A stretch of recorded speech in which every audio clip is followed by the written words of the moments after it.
One. तो बच्चों, student, आज हम इतिहास का बहुत रोचक अध्याय पढ़ेंगे। शासक और इमारतें। शासक और इमारतें। क्या आपने कभी कोई किला, महल, मस्जिद या मंदिर देखा है? अगर देखा है तो बताएं। तो अगर देखा है तो बताइए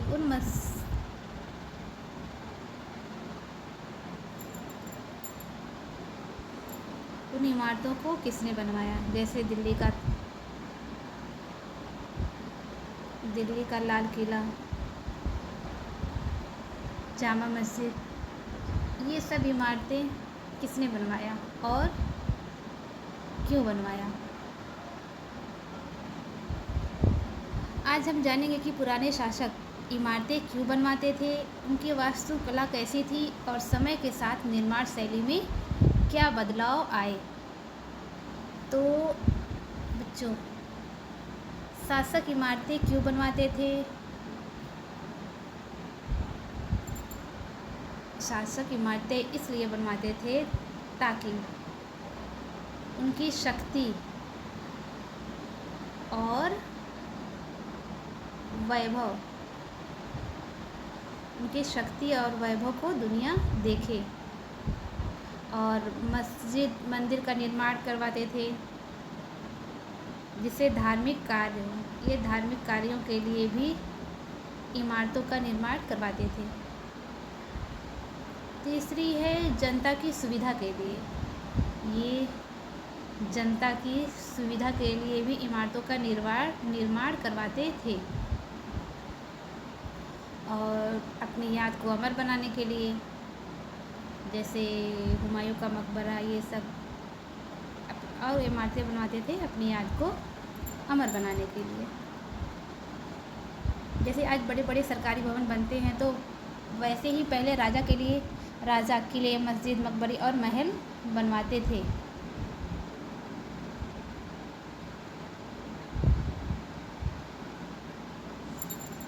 तो आइए हम अपने अध्याय की शुरुआत करते हैं और देखते हैं कि शासक प्रसिद्ध इमारतें क्यों बनवाते थे और उन इमारतों के महत्व क्या है। आइए देखते हैं।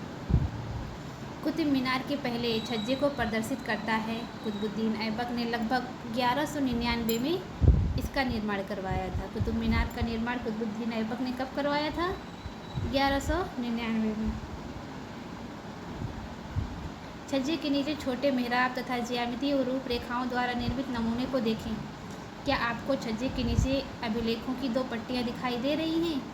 ये अभिलेख अरबी में है। गौर करें कि मीनार का बाहरी हिस्सा घुमावदार तथा कोड़ी हो। ऐसी सतह पर अभिलेख लिखने के लिए काफ़ी परिशुद्धता की आवश्यकता होती थी। सर्वाधिक योग्य कारीगर ही इस कार्य को संपन्न कर सकते थे।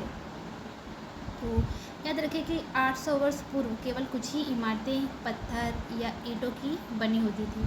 13वीं शताब्दी में कुतुब मीनार जैसी इमारत का देखने वालों पर क्या प्रभाव पड़ा होगा। आइए देखते हैं। ये है कुतुब मीनार। आप इसको यहाँ पे देख सकते हैं कि किस तरह से इस पर नक्काशी की गई। इस पर मेहराब बने, इस पर अरबी में कुछ लिखा गया है। उस समय की वास्तुकला कितनी खूबसूरत थी। देखते हैं। 8वीं और 18वीं शताब्दी के बीच राजाओं तथा उनके अधिकारियों ने 2 तरह की इमारतों का निर्माण किया। पहली तरह की इमारतों में संरक्षित तथा इस दुनिया और दूसरी दुनिया में आराम विराम की भव्य जगहें, किले, महल तथा मकबरे थे। और दूसरी श्रेणी में मंदिर, मस्जिद, हौज, कुएं, सराय तथा बाजार जैसी जनता के उपयोग की इमारतें थीं। तो आप देख सकते हैं कि राजाओं से ये अपेक्षा की जाती थी कि वे अपनी प्रजा की देखभाल करेंगे तथा प्रजा के उपयोग और आराम के लिए इमारतों का निर्माण करवाकर राजा उनकी प्रशंसा पाने की आशा करते थे। इस तरह के निर्माण कार्य व्यापारियों सहित अन्य व्यक्तियों के द्वारा भी किए जाते थे। वे मंदिरों, मस्जिदों और कुओं का निर्माण करवाते थे, परंतु घरेलू स्थापत्य व्यापारियों की विशाल हवेलियों के अवशेष 18वीं शताब्दी से ही मिलने शुरू होते हैं।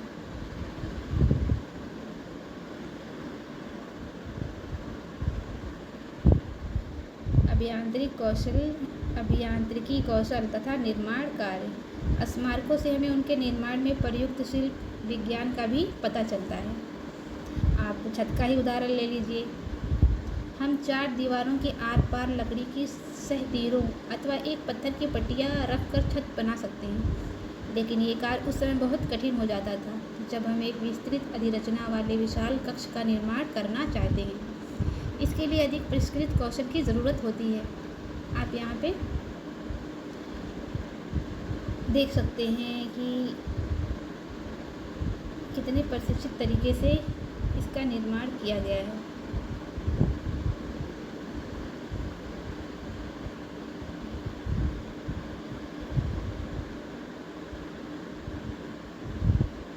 सातवीं और 10वीं शताब्दी के मध्य वास्तुकार भवनों में और अधिक कमरे, दरवाजे और खिड़कियां बनाने लगे। छत, दरवाजे और खिड़कियां अभी भी 2 ऊर्ध्वाधर खंभों के आर पार एक अनुप्रस्थ सहतीर रखकर बनाए जाते थे। वास्तुकला की यह शैली अनुप्रस्थ टोडा निर्माण कहलाई जाती है। 8वीं से 13वीं शताब्दी के बीच मंदिरों, मस्जिदों, मकबरों तथा सीढ़ीदार कुओं से जुड़े भवनों के निर्माण में इस शैली का प्रयोग हुआ। आप यहाँ पे मेहराब देख सकते हैं और ये है दिल्ली का कुव्वतुल इस्लाम मस्जिद का एक हिस्सा।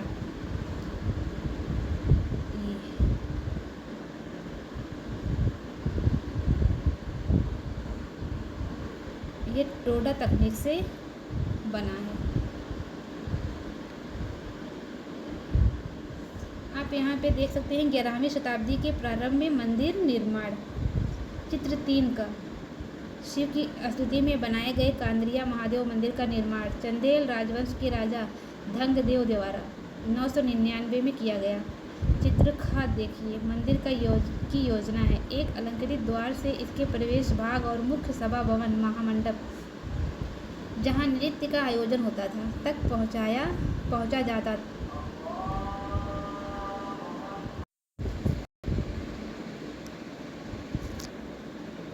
धार्मिक अनुष्ठान इसी जगह संपन्न किए जाते थे तथा इसमें केवल राजा, उनका निकटतम परिवार तथा पुरोहित एकत्रित होते थे। आगे है खजुराहो समूह में राजकीय मंदिर सम्मिलित थे, जहां सामान्य जनमानस को जाने की अनुमति नहीं थी। ये मंदिर सुपरिष्कृत उत्कीर्णित मूर्तियों से अलंकृत थे।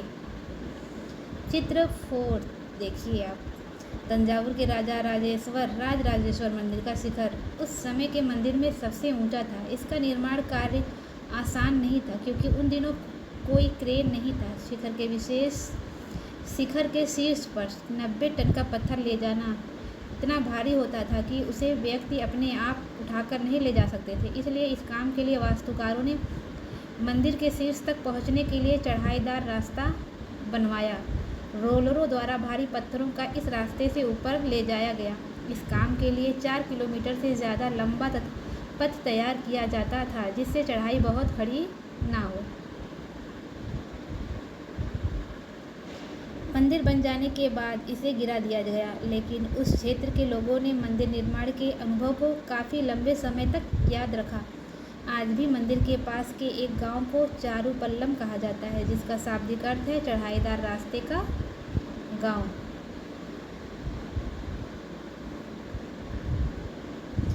बारहवीं शताब्दी में 2 प्रौद्योगिकी एवं शैली संबंध परिवर्तन दिखाई पड़ने लगते हैं। नंबर 1 क्या है? दरवाज़ों और खिड़कियों के ऊपर की अधिरचना का भार कभी कभी मेहराबों पर डाल दिया जाता था। वास्तुकला का ये चापाकार रूप था। आप यहाँ पे चित्र 2 का व चित्र 2 खा की तुलना चित्र 5 खा और 5 खा से करें। आप यहाँ पे देख सकते हैं चित्र का है, ये मेहराब है और ये चित्र खा है। आप इसकी तुलना करें।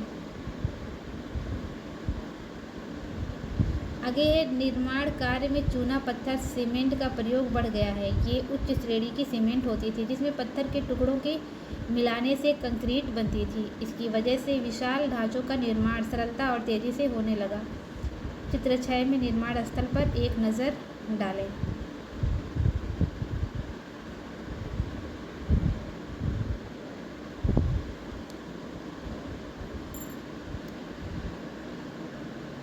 मंदिरों और मस्जिदों का निर्माण बहुत सुंदर तरीके से किया जाता था, क्योंकि वे उपासना के स्थल थे। वे अपने संरक्षक की शक्ति, धन, वैभव तथा भक्ति भाव का भी प्रदर्शन करते थे। उदाहरण के लिए राजराजेश्वर मंदिर को लिया जा सकता है। एक अभिलेख से इस बात का संकेत मिलता है कि इस मंदिर का निर्माण राजा राजदेव ने अपने देवता राजा राजेश्वरम की उपासना हेतु किया था। ध्यान दें कि राजा और उसके देवता के नाम काफ़ी मिलते जुलते हैं। राजा ने इसी तरह का नाम इसलिए रखा क्योंकि ये नाम मंगलकारी था और राजा स्वयं को ईश्वर के रूप में दिखाना चाहता था। धार्मिक अनुष्ठान के जरिए मंदिर में एक देवता दूसरे देवता का सम्मान करता था। आगे सभी विशालतम मंदिरों का निर्माण राजाओं ने करवाया था। मंदिर के अन्य लघु देवता शासक के सहयोगियों तथा अधीनस्थों के देवी देवता थे। ये मंदिर शासक और उसके सहयोगियों द्वारा शासित विश्व का एक लघु रूप ही था। जिस तरह से वे राजकीय मंदिरों में इकट्ठे होकर अपने देवता की उपासना करते थे, ऐसा प्रतीत होता था मानो उन्होंने देवता के न्यायप्रिय शासन को पृथ्वी पर ला दिया हो।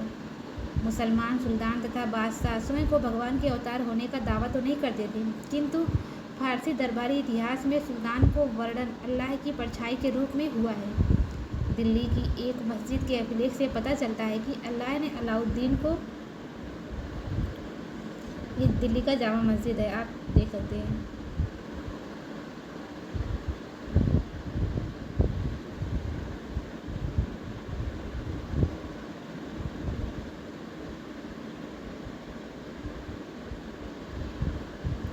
अल्लाह ने अलाउद्दीन को शासक इसलिए चुना था क्योंकि उसमें अतीत के महान विधिकर्ताओं मूसा और सुलेमान की विशेषताएं मौजूद थी।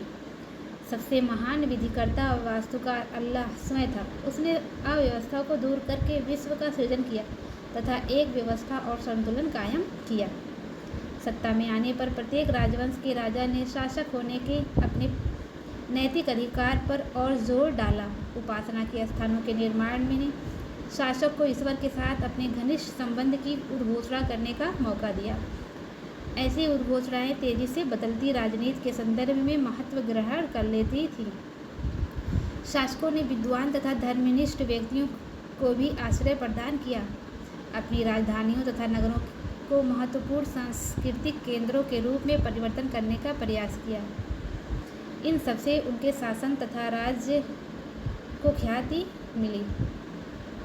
व्यापक समझ ये थी कि न्यायप्रिय राजा का राज ऐसा होगा जहाँ खुशहाली होगी और जहाँ पर्याप्त वर्षा होगी। इसी तरह हौज़ों और जलाशयों के निर्माण द्वारा बहुमूल्य पानी उपलब्ध कराने के कार्य की बहुत प्रशंसा की जाती थी। सुल्तान इल्तुतमिश ने दिल्ली कुहना के एकदम निकट एक विशाल तालाब का निर्माण करके व्यापक सम्मान प्राप्त किया। आप यहाँ पे ये देख सकते हैं।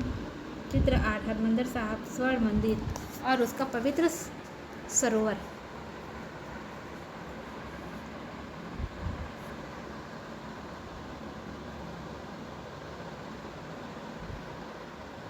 आगे है, इस विशाल जलाशय को हौजे सुल्तानी अथवा राजा का तालाब कहा जाता था।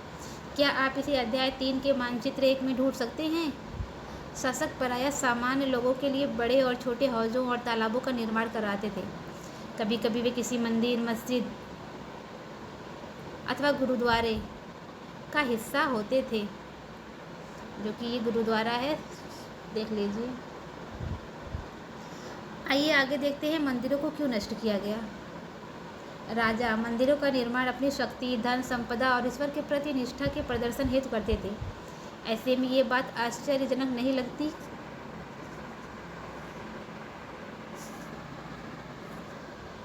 कि जब उन्होंने एक दूसरे के राज्यों पर आक्रमण किया तो उन्होंने प्रायः ऐसी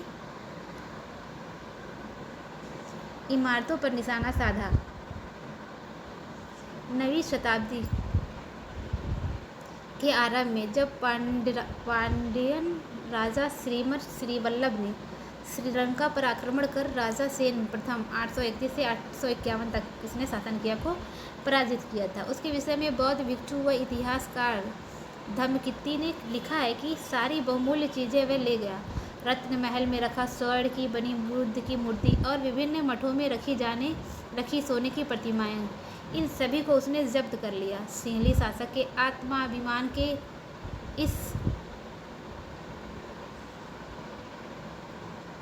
इससे जो आघात लगा था उसका बदला लिया जाना स्वाभाविक था।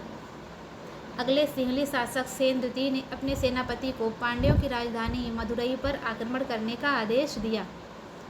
बौद्ध इतिहासकार ने लिखा है कि इस अभियान में बुद्ध की स्वर्ण मूर्ति को ढूंढ निकालने तथा वापस लाने हेतु महत्वपूर्ण प्रयास किए गए।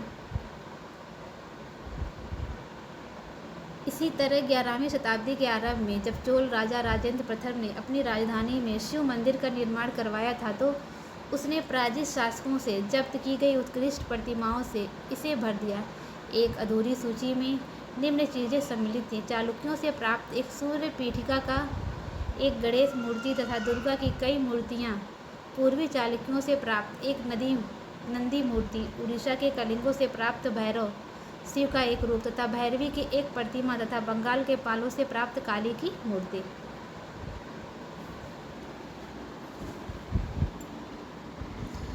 गजनी का सुल्तान महमूद राजेंद्र प्रथम का समकालीन था।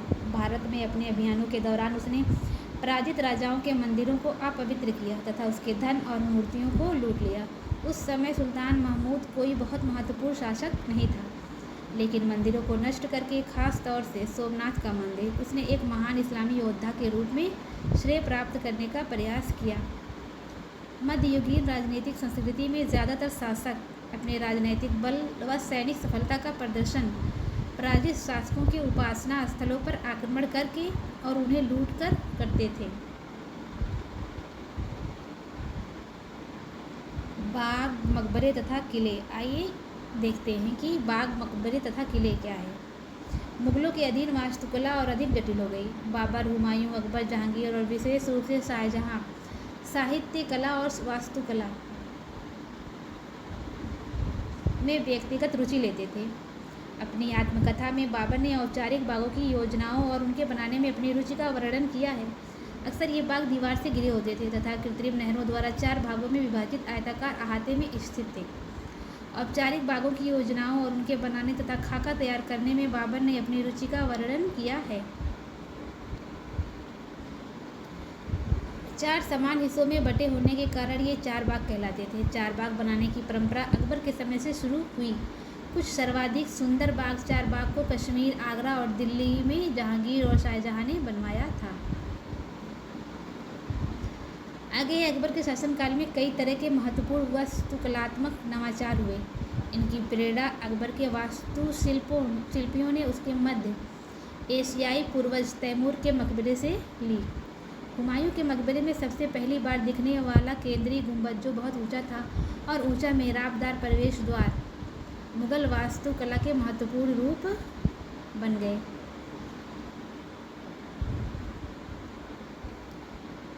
ये मकबरा एक विशाल औपचारिक 4 बाग के मध्य में स्थित था। इसका निर्माण 8 स्वर्गों अथवा हस्त विशिष्ट की परंपरा में हुआ था, जिसमें एक केंद्रीय कक्ष 8 कमरों से घिरा होता था। इस इमारत का निर्माण लाल बलुआ पत्थर से हुआ था तथा इसके किनारे सफ़ेद संगमरमर से बने थे।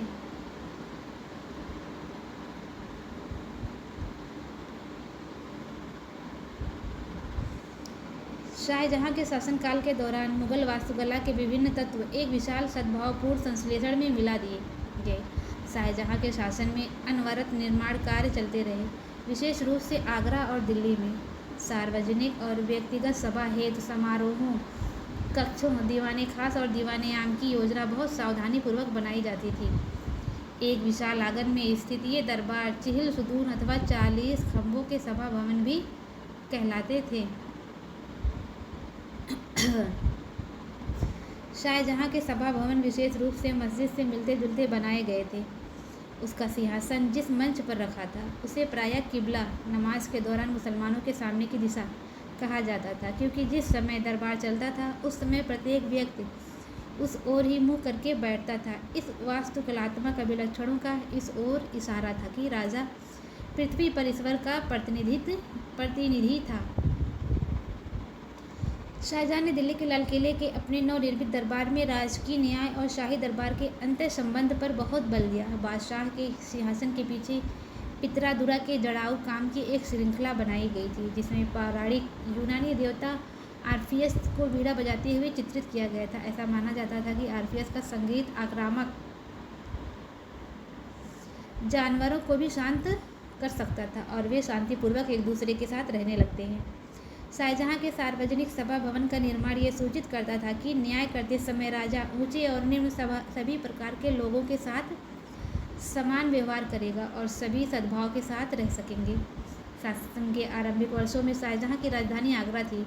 इस शहर में विशिष्ट वर्गों ने अपने घरों का निर्माण यमुना नदी के तटों पर करवाया था। इसका निर्माण 4 बाग की रचना के ही समान औपचारिक बागों के बीच में हुआ था। 4 बाग की योजना के अंतर्गत ही अन्य तरह के बाग भी थे, जिन्हें इतिहासकार नदी तट बाग कहते हैं। इस तरह के बाग में निवास स्थान 4 बाग के बीच में स्थित न होकर नदी तटों के पास बाग के बिल्कुल किनारे पर होता था। तो आगे देखते हैं कि शाहजहाँ ने अपने शासन की भव्यतम वास्तुकलात्मक उपलब्धि ताजमहल के नक्शे में नदी तट बाग की योजना अपनाई। यहाँ सफ़ेद संगमरमर का मकबरा नदी तट के एक चबूतरे पर तथा बाग इसके दक्षिण में बनाया गया था।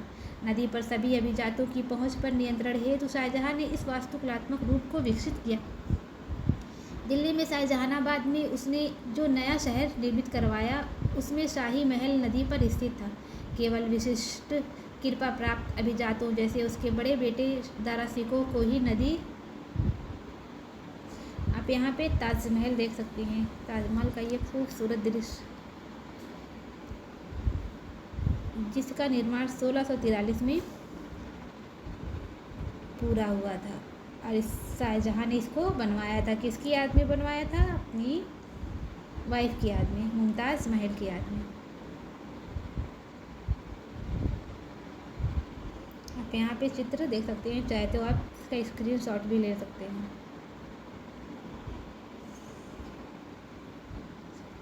अन्य सभी को अपने घरों का निर्माण यमुना नदी से दूर शहर में करवाना पड़ता था। आइए देखते हैं क्षेत्र व साम्राज्य। 8वीं व 18वीं शताब्दी के बीच जब निर्माण संबंधी गतिविधियों से बढ़ोतरी हुई तो विभिन्न क्षेत्रों के बीच विचारों का भी पर्याप्त आदान प्रदान हुआ। एक क्षेत्र की परंपराएं दूसरे क्षेत्र द्वारा अपनाई गई। उदाहरण के लिए विजयनगर में राजाओं की गजतालाओं पर बीजापुर और गोलकुंडा जैसे आसपास की सल्तनतों की वास्तुकलात्मक शैली का बहुत प्रभाव पड़ा था। मथुरा के निकट स्थित वृंदावन में बने मंदिरों की वास्तुकलात्मक शैली फतेहपुर सीकरी के मुगल महलों से बहुत मिलती जुलती थी। विशाल साम्राज्यों के निर्माण ने विभिन्न क्षेत्रों को उनके शासन के अधीन ला दिया। इससे कलात्मक रूपों व वास्तुकलात्मक शैलियों की प्रसंस्करण में मदद मिली। मुगल शासक अपने भवनों के निर्माण में क्षेत्रीय वास्तुकलात्मक शैली अपनाने में विशेष रूप से दक्ष थे। उदाहरण के लिए बंगाल में स्थानीय शासकों ने छप्पर की झोपड़ी के समान दिखने वाले छत का निर्माण करवाया। मुगलों का ये बांग्ला गुंबद अध्याय 9 में चित्र 11 और 12 आप देख सकते हैं, इतना पसंद आया था कि उन्होंने अपनी वास्तुकला में इसका प्रयोग किया। अन्य क्षेत्रों का प्रभाव भी स्पष्ट था। अकबर की राजधानी फतेहपुर सीकरी की कई इमारतों पर गुजरात व मालवा की वास्तुकलात्मक शैलियों का प्रभाव दिखता है।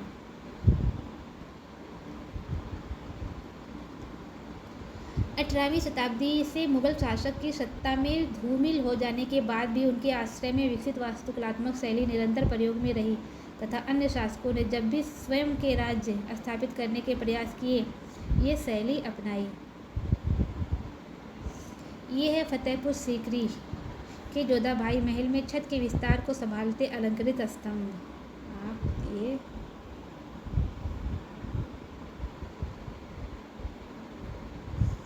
अन्यत्र में है। आज क्या है? आसमान छूते चर्च। ये है चर्च। देखते हैं इसके बारे में। 12वीं शताब्दी में फ्रांस में आरंभिक भवनों की तुलना में अधिक ऊंचे व हल्के चर्चों के निर्माण के प्रयास शुरू हुए। वास्तुकला की यह शैली गोथिक नाम से जानी जाती है। इस शैली की विशिष्टताएं हैं नुकीले ऊंचे मेहराब, रंगीन कांच का प्रयोग जिसमें प्रायः बाइबिल से लिए गए दृश्यों का चित्रण है, तथा उड़ते हुए पुश्ते, दूर से ही दिखने वाले ऊंची मीनार और घंटी वाले बुर्ज बाद में चर्च से जुड़े हैं। इस वास्तुकलात्मक शैली के सर्वोत्कृष्ट ज्ञात उदाहरणों में से एक पेरिस का नाइट्रेडम चर्च है। 12वीं और 13वीं शताब्दियों के कई दशकों में इसका निर्माण हुआ। चित्र पर एक नज़र डालें और घंटी वाले बुर्जों को पहचानने की कोशिश करें। आप यहाँ देख लेते हैं।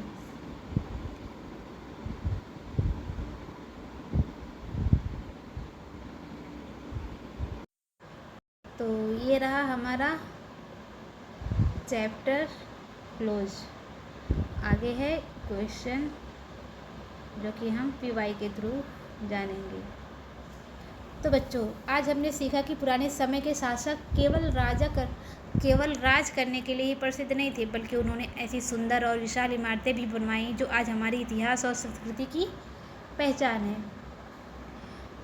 हमने जाना कि किले, मस्जिदों, मंदिर, मकबरे और मीनारें उस समय की कला, तकनीक और शासकों की शक्ति को दर्शाती हैं।